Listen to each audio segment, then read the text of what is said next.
재판에 수차례 출석하지 않아서 학교폭력 피해자 소송에서 패소한 권경애 변호사에 대해 대한변호사협회가 오늘 징계 절차에 착수합니다.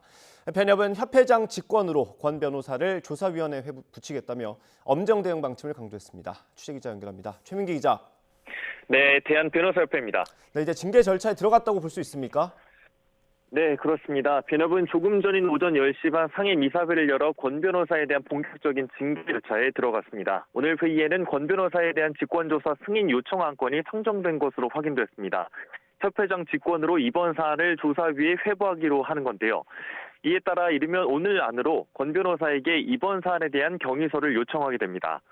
경위서 제출 기한은 최대 2주로 변협은 이를 종합해 작성한 조사 보고서를 바탕으로 징계 여부를 결정합니다. 이처럼 조사와 징계위원회 심의를 거치면 최종 징계가 나오기까지는 앞으로 서너 달 정도 걸릴 것으로 보입니다. 변협은 이번 사안을 엄중하게 보고 있다며 신속히 조사에 결론 내겠다고 밝혔습니다. 변협은 권 변호사 사례가 이례적인 일이라고 보면서도 내부적으로는 이번 사안으로 변호사업계의 신뢰가 크게 타격받는 건 아닌지 우려하는 상황입니다. 이에 따라 권 변호사에 대한 강도 높은 징계의 목소리도 요구되고 있지만 최근 비슷한 사안으로 징계받은 전례를 보면 다른 비위가 없는 경우 제명 이상의 징계가 내려진 적이 없어 이번 사안도 최대 정직이 나올 거란 관측이 제기되고 있습니다. 하지만 조사 과정에서 권 변호사의 구체적인 소명 내용과 함께 또 다른 추가 징계 사유가 더 나올 수도 있는 만큼 본격적인 조사 과정을 지켜봐야 할 것으로 보입니다. 네, 학교폭력 피해 학생 유족이 또 한 번 목소리를 냈다고요?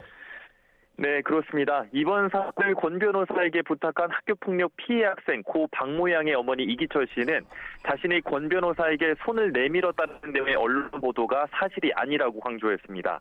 이 씨는 오늘 한 라디오 인터뷰에서 최근 권 변호사에게 고맙습니다라는 문자를 받아가면서 대체 뭐가 고맙다는 건지 황당했다고 밝혔습니다.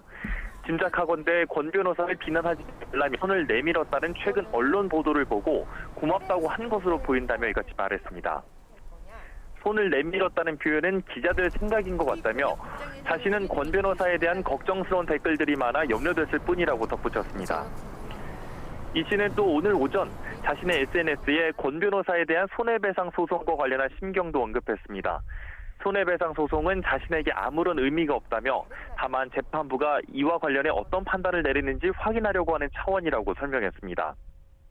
그러면서 법조인의 잘못에는 왜 그토록 관대한 건지, 법조인이 저지른 잘못 때문에 피해자만 또다시 희생돼야 하는지를 묻고 싶다고 호소했습니다. 여기까지 대한변호사협회에서 YTN 최민기입니다.